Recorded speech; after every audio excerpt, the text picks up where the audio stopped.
오늘은 진돗개에 관한 많은 이야기가 있지만 진돗개의 진정한 능력이 어디에 있는지를 보여주는 특별한 이야기를 들려드릴까 합니다. 로키 산맥 깊은 골짜기에 블루록이라는 마을이 있습니다. 이곳에는 진돗개 데이를 지정해 축제를 엽니다. 도대체 진돗개 데이라니 이게 어찌된 사연일까요? 지금부터 사연을 알아보겠습니다. 사연 시작하기 전에 구독 눌러주시고 사연이 끝나고 나면 여러분의 의견을 댓글로 남겨주시기 바랍니다. 그럼 사연 시작하겠습니다. 로키 산맥 기슭에 자리 잡은 작은 마을.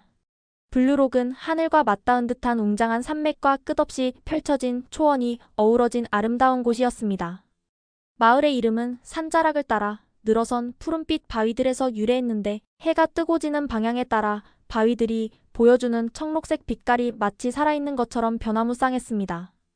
이곳의 사계절은 뚜렷했습니다. 봄이 되면 녹색 물결이 산자락을 타고 흘러내렸고 야생화들이 초원을 수놓았습니다. 노란 민들레와 보라색 크로커스, 하얀 데이지가 바람에 흔들리며 춤추었고 어린 양들이 그 사이를 뛰어다니며 장난치는 모습은 마치 한 폭의 그림 같았습니다. 여름이 되면 알프스 목장을 연상케 하는 푸른 초원이 드넓게 펼쳐졌습니다. 하늘을 향해 솟은 로키 산맥의 웅장한 봉우리들은 때로는 구름에 가려지기도 했지만 맑은 날이면 그 정상에 쌓인 하얀 만년설이 태양빛을 받아 반짝였습니다. 양치기들은 이때를 양들의 황금기라고 불렀습니다. 수천 마리의 양들이 싱그러운 풀을 뜯으며 살찌는 계절이었기 때문입니다.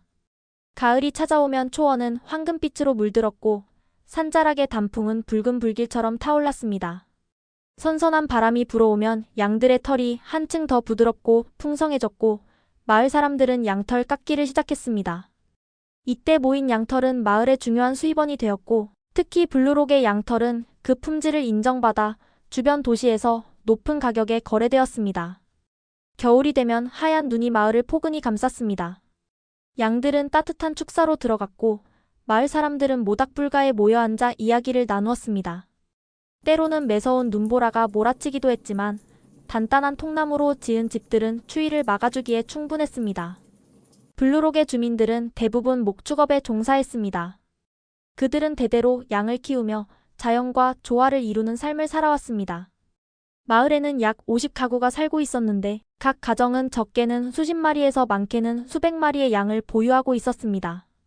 마을 전체로는 5천 마리가 넘는 양들이 있었고 이는 블루록의 자부심이자 생명줄이었습니다. 양치기들은 매일 아침 일찍 일어나 양들을 방목장으로 데리고 나갔습니다. 그들은 지팡이 하나와 호루라기 그리고 오랜 경험에서 우러나온 지혜로 양떼를 지켰습니다. 때로는 양들이 멀리 달아나기도 했지만 숙련된 양치기들은 호루라기 소리만으로도 양떼를 자유자재로 통제할 수 있었습니다. 마을의 아이들도 어릴 때부터 자연스럽게 양치기의 길을 배워갔습니다.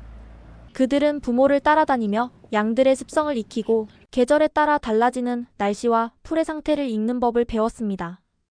특히 어린 양들과 함께 자라난 아이들은 마치 형제자매처럼 양들과 교감하는 특별한 능력을 가지게 되었습니다. 블루록에서의 하루는 양들의 울음소리와 함께 시작되어 양들의 평화로운 숨소리와 함께 끝났습니다. 계절의 변화에 따라 일상의 모습은 조금씩 달라졌지만 양들과 함께하는 평화로운 삶은 변함없이 이어졌습니다. 마을 사람들은 이런 일상에 깊은 감사를 느끼며 살았고 그들에게 블루록은 세상에서 가장 아름답고 평화로운 곳이었습니다. 초가을에 서늘한 바람이 불어오던 어느 날 아침, 블루록은 평소와 다른 긴장감에 휩싸였습니다. 양치기 톰이 새벽 일찍 양들을 살피러 갔다가 충격적인 광경을 목격했기 때문입니다. 그의 양떼에서 5마리가 사라졌고 현장에는 거대한 늑대 발자국과 함께 처참한 흔적만이 남아있었습니다. 소식은 마을에 빠르게 퍼졌고 다른 양치기들도 자신의 양들을 확인하러 달려갔습니다. 결과는 참담했습니다. 하룻밤 사이에 마을 전체에서 20마리가 넘는 양이 사라졌습니다. 발자국의 크기와 흔적으로 보아 이는 분명 늑대 무리의 소행이었습니다.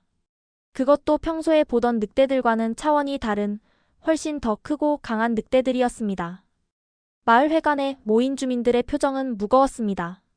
늑대의 위협은 예전에도 있었지만 이번에는 달랐습니다. 발견된 발자국은 일반적인 늑대보다 2배 이상 컸고 공격 방식도 더욱 대담했습니다. 마을의 원로들은 이것이 북쪽 고산지대에 사는 그레이 자이언트라 불리는 대형 늑대일 것이라고 추측했습니다. 첫 번째 대책으로 마을 사람들은 독일 세퍼드 2마리와 도사견 2마리를 들여오기로 했습니다.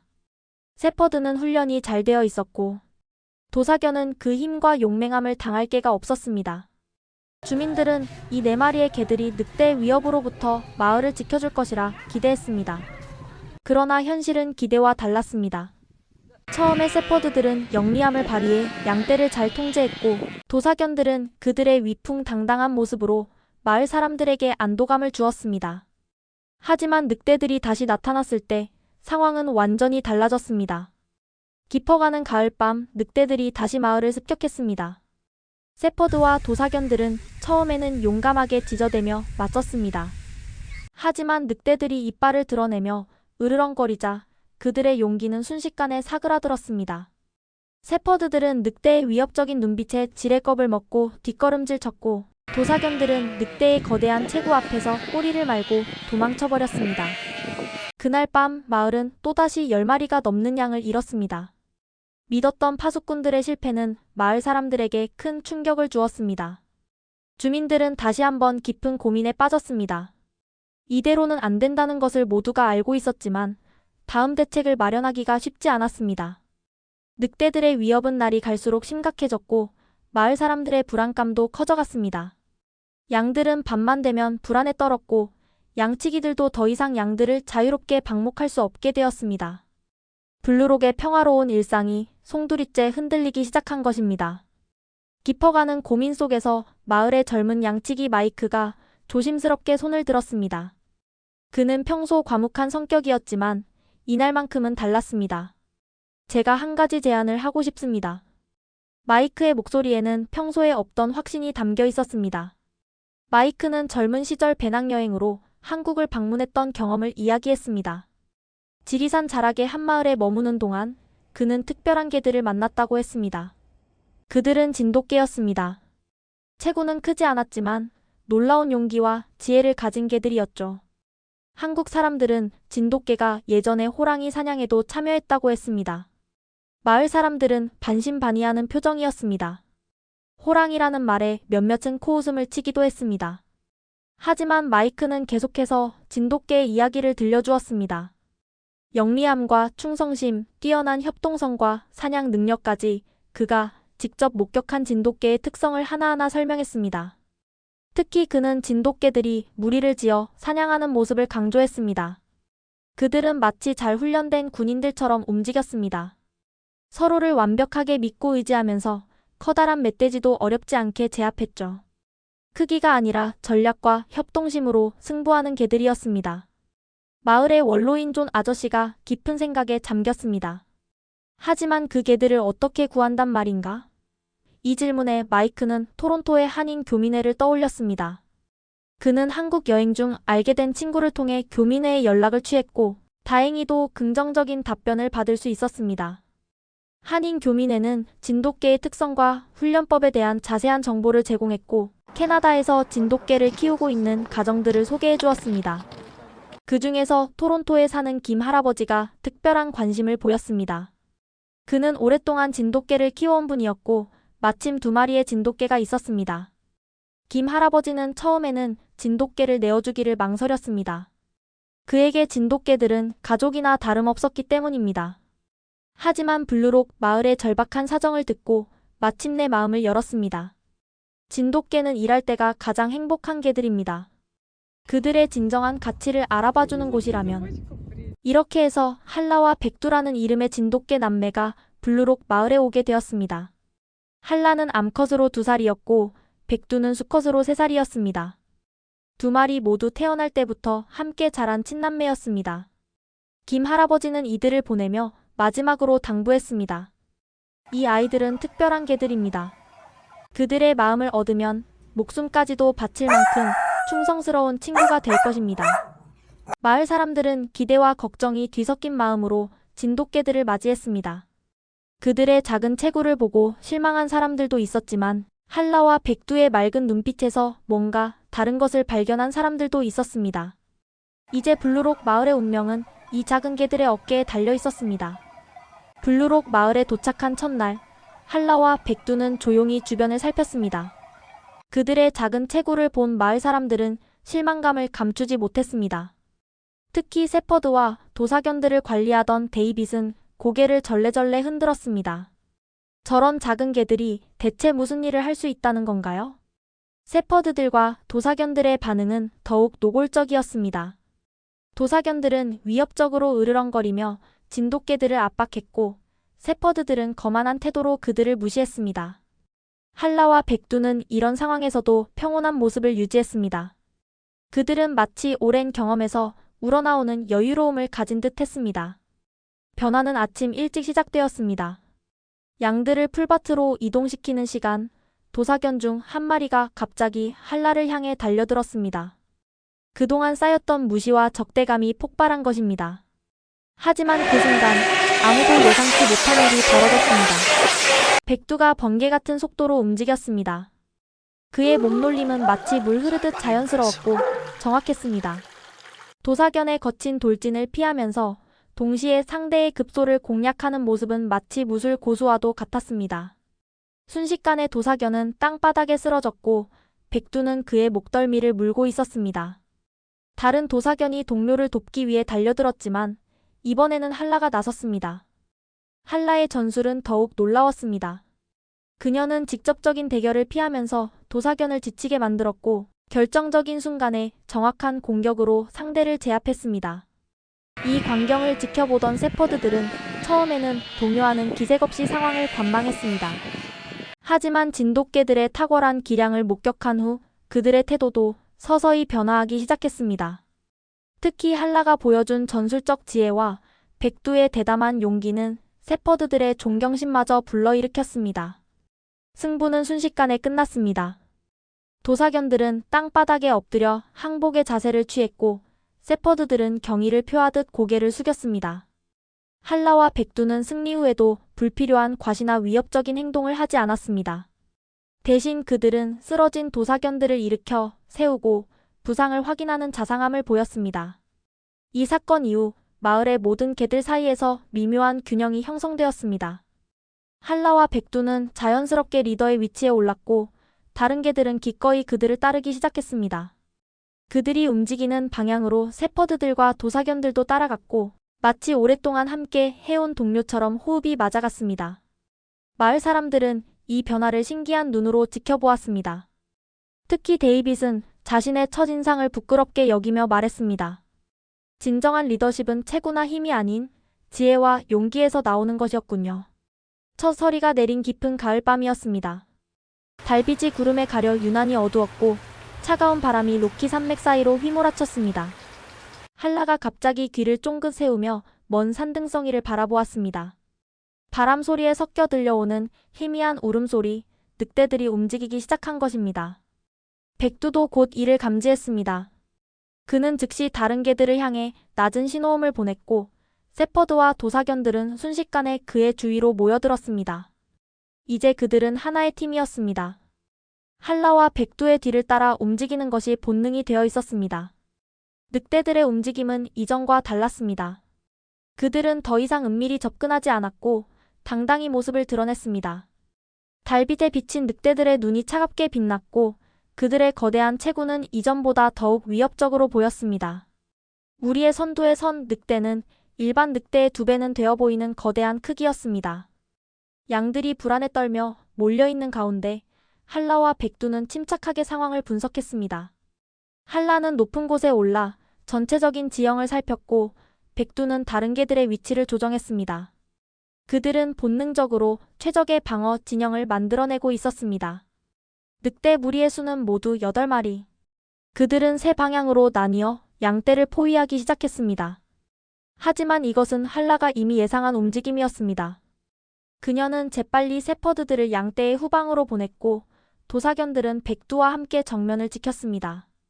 한라 자신은 측면에서 전체적인 상황을 주시했습니다. 첫 번째 공격은 기습적으로 이루어졌습니다. 거대한 늑대가 이끄는 무리가 정면으로 돌진해왔습니다. 그들의 속도와 힘은 가히 압도적이었습니다. 하지만 백두는 조금도 움츠러들지 않았습니다. 그는 도사견들과 함께 견고한 방어선을 형성했고 늑대들의 돌진을 정면으로 맞받아쳤습니다. 동시에 다른 늑대들이 측면과 후방을 노렸습니다. 그러나 이때 한라의 뛰어난 전술이 빛을 발했습니다. 그녀는 세퍼드들을 이용해 늑대들의 진로를 교란시켰고 동시에 자신도 정광석화 같은 움직임으로 늑대들의 공격을 저지했습니다. 전투는 순식간에 혼전으로 변했습니다. 으르렁거리는 소리와 짖는 소리가 밤 공기를 가르고 이빨과 발톱이 부딪히는 소리가 사방에서 들렸습니다. 거대한 늑대는 백두를 집요하게 공격했지만 백두는 놀라운 민첩성으로 이를 피하면서 반격의 기회를 노렸습니다. 결정적인 순간이 찾아왔습니다. 늑대 무리의 우두머리가 백두를 향해 결정적인 공격을 시도하는 순간 한라가 측면에서 정광석화처럼 나타나 늑대의 다리를 공격했습니다.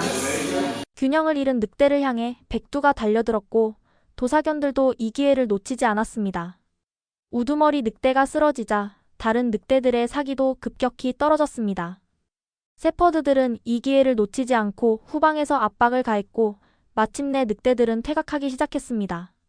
우두머리 늑대는 겨우 몸을 일으켜 절뚝거리며 도망쳤고 나머지 늑대들도 그를 따라 어둠 속으로 사라졌습니다. 전투가 끝난 후 달이 구름 사이로 모습을 드러냈습니다. 한라와 백두는 부상당한 동료들을 살폈고 다행히 큰 부상을 입은 개는 없었습니다. 양떼도 무사했습니다. 그들의 완벽한 팀워크가 만들어낸 기적 같은 승리였습니다. 마을 사람들은 이 전투를 지켜보며 감동과 경이로움을 느꼈습니다. 작은 체구의 진돗개들이 거대한 늑대 무리를 물리친 것도 놀라웠지만 더욱 놀라운 것은 그들이 보여준 전략적인 지휘력과 완벽한 팀워크였습니다. 이 전투 이후로 늑대들은 다시는 블루록 마을 근처에 얼씬도 하지 않았습니다. 한라와 백두가 이끄는 수호대가 있는 한 그들도 이 마을이 더 이상 쉬운 먹잇감이 아니라는 것을 깨달은 것입니다. 마을은 다시 평화를 되찾았고 이제 진돗개들은 블루록의 진정한 영웅이 되었습니다. 늑대와의 전투가 끝난 후 블루록 마을은 점차 평화를 되찾아갔습니다. 하지만 이전과는 무언가가 달랐습니다. 단순히 평화가 돌아온 것을 넘어 마을 전체가 더욱 단단하고 성숙해진 느낌이었습니다. 이는 한라와 백두가 보여준 리더십과 협동이 마을 전체에 가져온 변화였습니다. 가장 큰 변화는 마을의 양치기 문화에서 나타났습니다. 예전에는 각자 자신의 양떼만을 돌보던 양치기들이 이제는 서로 협력하기 시작했습니다. 한라와 백두가 보여준 팀워크의 힘을 목격한 후 그들은 방목 일정과 순찰 계획을 함께 세우고 조율하게 되었습니다. 세퍼드와 도사견들도 완전히 달라졌습니다. 그들은 이제 진돗개들의 지도 아래 체계적으로 움직였고 각자의 장점을 살려 역할을 분담했습니다. 세퍼드들은 그들의 뛰어난 지능을 활용해 양떼의 움직임을 조율했고 도사견들은 강인한 체력으로 외부의 위협으로부터 양떼를 보호했습니다. 한라와 백두는 승리 후에도 변함없이 성실했습니다. 그들은 매일 아침 일찍 일어나 마을 전체를 순찰이라도 하는 듯이 한 바퀴 돌았습니다. 이런 모습에 마을 사람들도 진돗개 남매에 대한 믿음이 더욱 깊어졌습니다. 마을 사람들은 이제 진돗개를 단순한 개가 아닌 마을의 수호자이자 가족으로 여기게 되었습니다. 그들이 보여준 용기와 지혜, 그리고 협동심은 마을 사람들에게 깊은 감동을 주었고 이는 새로운 교훈이 되었습니다. 어린이들은 한라와 백두의 이야기를 들으며 진정한 리더십이 무엇인지를 배워갔습니다. 주변 마을들도 블루록의 변화에 주목했습니다. 늑대의 위협으로부터 완벽하게 마을을 지켜낸 진돗개의 이야기는 입소문을 타고 퍼져나갔고 여러 마을에서 진돗개 입양에 대해 문의해왔습니다. 블루록은 기꺼이 자신들의 경험을 나누었고 이는 지역 전체의 발전으로 이어졌습니다. 봄이 다시 찾아왔을 때 블루록은 이전과는 다른 모습으로 새로운 계절을 맞이했습니다. 초원에는 여전히 양떼들이 평화롭게 풀을 뜯고 있었고 그들을 지키는 개들의 모습도 변함없었습니다. 하지만 이제 그들은 더 이상 단순한 목축마을이 아닌 지혜와 용기 그리고 협동의 가치를 배운 성숙한 공동체로 거듭나 있었습니다. 해가 지날수록 블루록 마을에서 진돗개의 전설은 더욱 깊이 뿌리내렸습니다. 매년 첫 서리가 내리는 날이면 마을 사람들은 진돗개 페스티벌을 열었습니다. 이 축제는 단순히 늑대와의 전투를 기념하는 것을 넘어 한라와 백두가 마을에 가져다준 더 큰 가치를 기리는 자리였습니다. 축제가 열리는 날이면 마을 광장은 한국의 전통 장식으로 꾸며졌고 한인 교민들도 참석하여 진돗개의 역사와 문화를 소개했습니다. 특히 김 할아버지는 매년 빠지지 않고 찾아와 진돗개에 얽힌 옛 이야기들을 들려주었습니다. 아이들은 그의 곁에 앉아 호랑이 사냥에 나섰던 진돗개 이야기를 들으며 눈을 반짝였습니다. 한라와 백두의 후손들은 이제 10마리가 넘었고 그들 모두는 부모의 지혜와 용기를 이어받았습니다. 주변 마을에서도 진돗개를 들여오기 시작했고 로키 산맥 일대에서 진돗개는 충직한 양치기계의 대명사가 되었습니다. 그들이 지키는 마을에서는 더 이상 늑대의 위협을 걱정하지 않게 되었습니다. 마을의 어린이들은 특별한 교육을 받게 되었습니다. 그들은 매주 한 번씩 모여 진돗개들과 시간을 보내며 리더십과 협동심 그리고 자연과 동물을 사랑하는 마음을 배웠습니다. 아이들은 진돗개들을 통해 힘이 아닌 지혜로 문제를 해결하는 법을 혼자가 아닌 함께 일하는 것의 가치를 깨달아갔습니다. 세월이 흘러 첫 번째 늑대와의 전투를 지켜봤던 마을 사람들이 하나둘 늙어갔지만 그들의 이야기는 계속해서 이어졌습니다. 마을 도서관에는 블루록의 수호자들이라는 특별한 공간이 마련되어 한라와 백두의 이야기를 비롯한 진돗개에 관한 모든 기록이 소중히 보관되었습니다. 어느 작가가 이 이야기를 책으로 담아내면서 블루록의 진돗개 이야기는 더 넓은 세상으로 퍼져나갔습니다. 많은 사람들이 이 이야기에서 영감을 받았고 특히 서로 다른 문화가 만나 새로운 가치를 창조할 수 있다는 메시지는 깊은 감동을 주었습니다. 이제 백두와 한라는 세상에 없습니다. 세상을 떠난 지 여러 해가 지났지만 마을 사람들은 그들을 기억하고 그 정신을 잊지 않기 위해 진돗개의 날을 지정하여 해마다 축제를 열고 있답니다. 마을 사람들은 백두와 한라로부터 배웠습니다. 진정한 영웅은 단순히 힘이 세거나 크기가 큰 존재가 아니라 지혜와 용기로 모두를 하나로 이끌 수 있는 존재라는 것을. 한라와 백두는 그것을 몸소 보여주었고 그들의 정신은 블루록의 새로운 전통이 되어 계속해서 이어지고 있습니다. 이제 블루록은 단순한 양치기 마을이 아닌 로키 산맥의 새로운 문화를 만들어 내고 있습니다.